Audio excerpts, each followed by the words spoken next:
Hello student, welcome to law and legal भैया। आज का हमारा टॉपिक है questions of fact, questions of law. Questions of fact क्या होता है?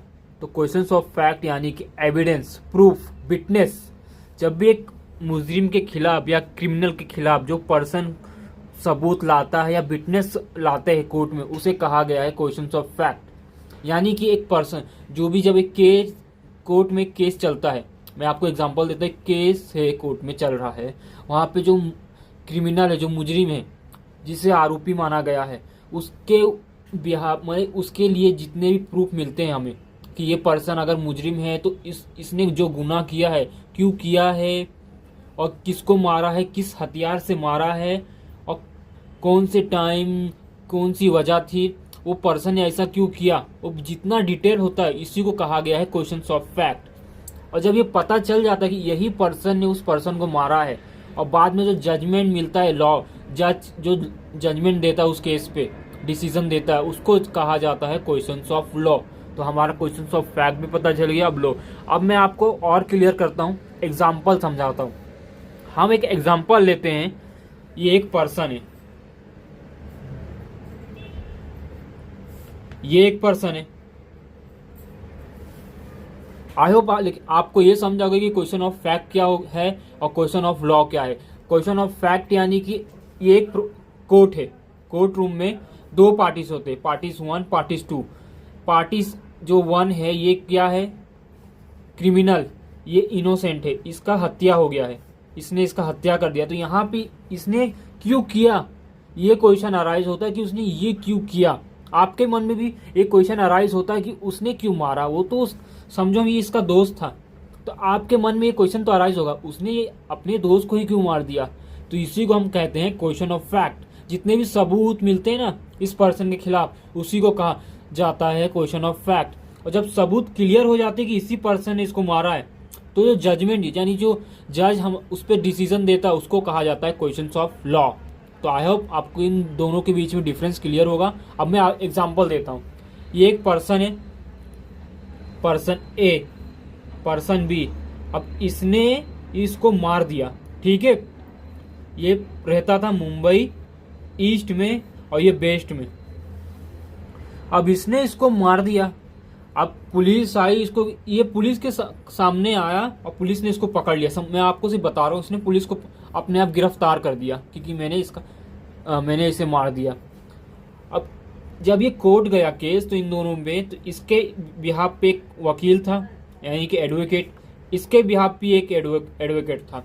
अब दो एडवोकेट का काम क्या होता है? दोनों पार्टीज को, अपने पार्टीज को बचाना, वो ये काम करता है। तो वो इसको बचाने के लिए पूरी जी जान लगाया। प्लस यहाँ जिसकी हत्या हुई थी, उस एडवोकेट ने इसके पर्सन यानी जो एडवोकेट है पर्सन बी का, वो क्या करेगा? सबूत, एविडेंस कलेक्ट करेगा। किसके ऊपर? पर्सन ए का। पर्सन ए ने अगर सच में यह हत्या किया है, तो उसे ये सब पर एडवोकेट जो है पर्सन बी जिसका हत्या हुआ है, उसे ये प्रूफ करना पड़ेगा।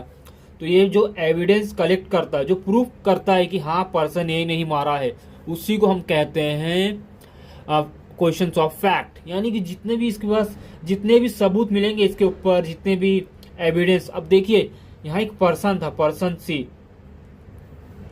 अब पर्सन सी क्या था? आई विटनेस, इसने देखा। प्लस पर्सन सी के पीछे कैमरा भी था। अब यहाँ एडवोकेट बी के ऊपर, जो एडवोकेट था बी के साथ, उसने आई विटनेस भी दिखाया, प्लस हम उस कोर्ट में उसने क्या शो किया? कैमरा भी। अब उसने दो विटनेस दिखा दिया, उसमें साफ दिख रहा है कि पर्सन ए ने ही हत्या किया है। तो पर्सन ए ने ही हत्या किया है। अब यहाँ पे क्वेश्चन ये अराइज होता है कि पर्सन ए ने क्यों उसको मारा।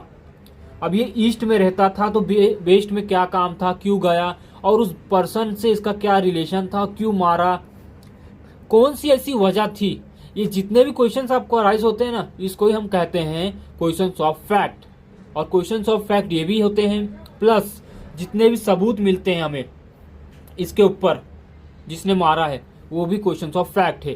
प्लस अब देखिए, जब हमें पता चल जाता है कि इसने मारा है, मारने के बाद जज यहाँ पे जजमेंट पास करता है, उसको ये पता चल जाता अब इसने मारा है, इसने गन से मारा था, पर्सन सी ने देखा है। तो इसने जब गन से मारा तो ये क्रिमिनल हो गया, यानी कि मर्डर हो गया। हाफ ने फुल मर्डर हो गया, इसने सीधा इसके खोपड़े पे गन से मार दिया, ये फुल मर्डर है। तो कोर्ट यहाँ पे जब उसको पता चल जाती है, क्वेश्चन ऑफ फैक्ट वहाँ पे अपना काम कर देता है, पूरी तरीके से वो इन्वेस्टिगेशन करते हैं पुलिस और एडवोकेट दोनों मिलके कि क्वेश्चन ऑफ फैक्ट क्या है, इसने क्यों मारा। जब ये क्लियर हो जाता है उसके बाद पता चलता है कि पर्सन ए ने ही मारा, मारने के बाद उसने किससे मारा, क्यों मारा, ये सब क्लियर हो जाता है क्वेश्चन ऑफ फैक्ट में। तब जाके एक जज, अब दो एडवोकेट के बीच में एक जज रहता है कोर्ट में, आपने देखा होगा सुप्रीम कोर्ट या हाई कोर्ट या लोअर कोर्ट हो, एक जज होता है। वो जज उन दोनों पक्षों की बात सुनने के बाद जो राइट होता है और जो रॉन्ग पर्सन होता है उसको उसके ऊपर जजमेंट देता है। तो यहाँ क्लियर हो गया कि इसने हत्या किया था, वो भी मर्डर। तो जजमेंट देगा ये जज कि इसने मर्डर किया था। जो भी लॉ होगा मर्डर के ऊपर, जो भी चार्जेस लगेंगे उसको उतनी साल की सजा प्लस पेनल्टी भी लगेगा।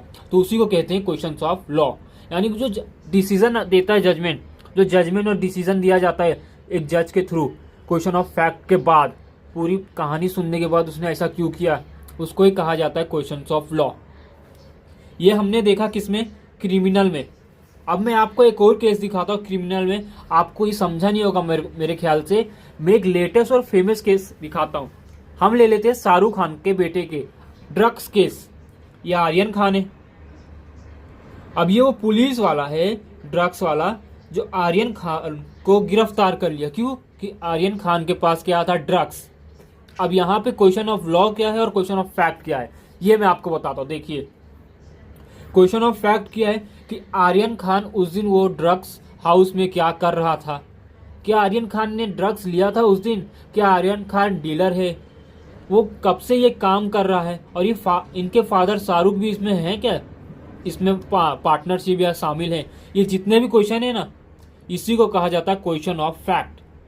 अब जब अगर ये साबित हो गया कि आर्यन खान के पास ड्रग्स था, ये सब डीलर उलर करते हैं, अगर ये साबित हो जाता है तो जज यहाँ पे क्या करेगा, इसको ड्रग केस में ड्रग केस में अंदर डाल देगा, जजमेंट देगा। अगर साबित होता है तो, साबित नहीं हुआ कि आर्यन खान ने सही में ड्रग्स बेचा है या खरीदा या पिया है, लिया है, अगर ये साबित नहीं होता है तो यहाँ पे जज उसको इनोसेंट साबित करेगी, इस पर कोई चार्जेस नहीं लगेगा। लेकिन अगर साबित होता है तो वो हमारा क्वेश्चन ऑफ लॉ है, यानी कि उसको सजा मिलेगी। एक केस और आपको मैं बताता हूँ एल्विस भाई का। वो क्या थे, एल्विस भाई है, ये क्या करते थे, सांप डीलर करते थे, यानी सांप बेचते थे। अब ऐसा न्यूज आया था। तो अगर यहाँ पे क्या है, देखिए कोर्ट में ये केस गया। अब एल्विस भाई के क्या मिला कि एल्विस भाई कब से ये काम कर रहे हैं, कि क्यों सांप बेचते हैं, कौन कौन से हैं और कौन कौन से अलग इलीगल धंधा करते हैं एल्विस भाई। ये सब क्या हमारा अराइज होता है मन में, एक क्वेश्चन मन में अराइज होता है कि इन्होंने ऐसा क्यों किया। उसी तो जब पता चल जाएगा कि एल्विस भाई ये सब इलीगल काम करते, तो जज क्या करेगा, एक सबूत भी मिल जाएगा कि हाँ एल्विस भाई ने ही किया है। क्वेश्चन ऑफ फैक्ट पूरा कंप्लीट हो जाता है, क्लियरिटी उसमें आ जाती है कि एल्विस भाई कर रहे हैं वो भी इलीगल काम, सबूत भी है उनके पास। तो जो सबूत होता है ना इसमें, उसी को कहा गया है कि क्वेश्चन ऑफ फैक्ट। और जब सबूत क्लियरिटी यानी पूरा क्लियर हो जाता है कि एल्विस भाई ने किया है, तो यहाँ जो जज जजमेंट पास करेगा, इसको इलीगल काम के दायरे के अंदर एल्विस भाई को स्मगलर के अंदर, यानी को स्मगलिंग करते हैं सांप का, तो उन्हें जेल हो जाएगा। तो जो जेल का जो डिसीजन दिया जाता है कि इसको कितने साल की जेल होगी, कितना साल उम्र के, कितने, ये जो दिया जाता है ना पनिशमेंट, उसको ही कहा गया है क्वेश्चन ऑफ लॉ। और क्वेश्चन ऑफ फैक्ट यानी कि ये पर्सन है एल्विस भाई, अगर इन्होंने ये काम किया है, क्यों किया, ये सब जो है ये क्या है हमारा क्वेश्चन ऑफ फैक्ट। जितने भी मन में क्वेश्चन अराइज होते, प्लस अगर सबूत मिलता है एल्विस भाई के खिलाफ तो ये क्वेश्चन ऑफ फैक्ट है, अगर नहीं मिलता तो यहाँ इनोसेंट है। अब एक एग्जांपल हम देखेंगे सिविल केस में। हमने अभी क्या दिखा क्रिमिनल में, अब सिविल केस में भी ये फॉलो किया जाता। उसमें देखिए एक पर्सन है, एक पर्सन और है, ठीक है। ये पर्सन ए है, ये बी। पर्सन ए क्या है, रेंटर, ये क्या है, ओनर। ओनर ने पर्सन ए को अपना दुकान रेंट पे दे दिया है, ठीक है। अब 6 महीने से पर्सन ए पर्सन बी को रेंट नहीं दे रहा है, ऐसा कौन बोलता है, ओनर।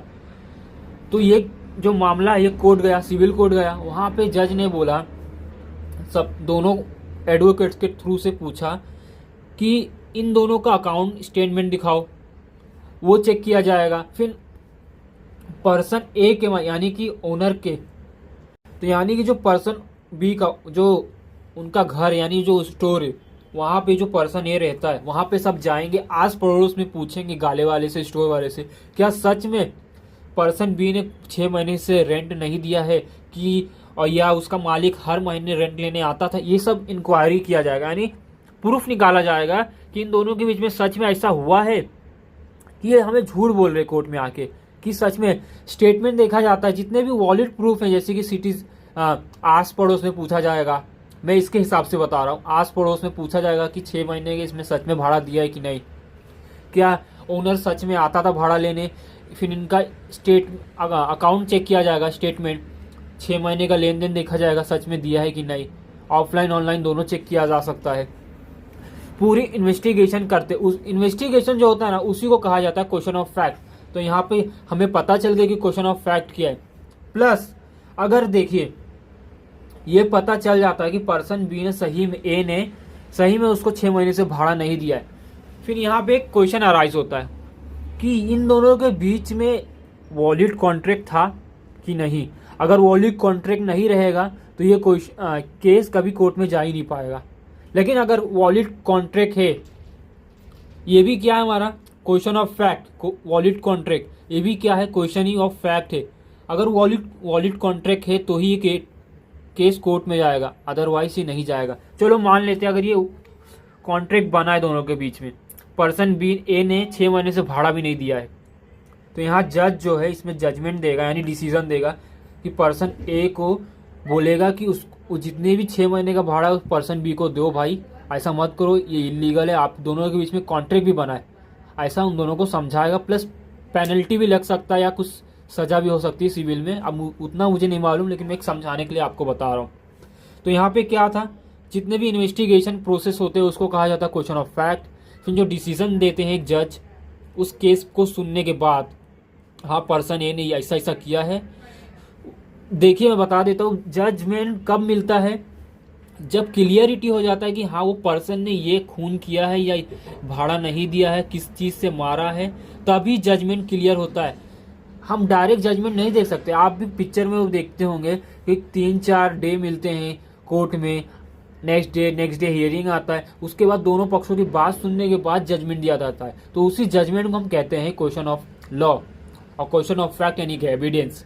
और एक चीज़ और बता देता हूँ, अपील, आप क्वेश्चन ऑफ फैक्ट के बिहाफ पे अपील हायर कोर्ट में नहीं कर सकते, क्योंकि क्वेश्चन ऑफ फैक्ट क्या है आपका अभी पता ही नहीं चला है कि इसमें कौन क्रिमिनल है और कौन इनोसेंट है। ये इन्वेस्टिगेशन प्रोसेस है, एक प्रूफ प्रोसेस है, तो यहाँ आप डायरेक्ट अपील नहीं कर सकते। अपील कब होता है, जब ये केस किसी लोअर कोर्ट में पहले से डिसीजन मिल चुका। अगर यहाँ डिसीजन आपको सेटिस्फेक्शन नहीं लगता है, तब आप हाई कोर्ट भी जा सकते हैं या तो सुप्रीम कोर्ट भी जा सकते हैं। तो आई होप आपको ये लेक्चर पसंद आया होगा। आज के लिए इतना बस।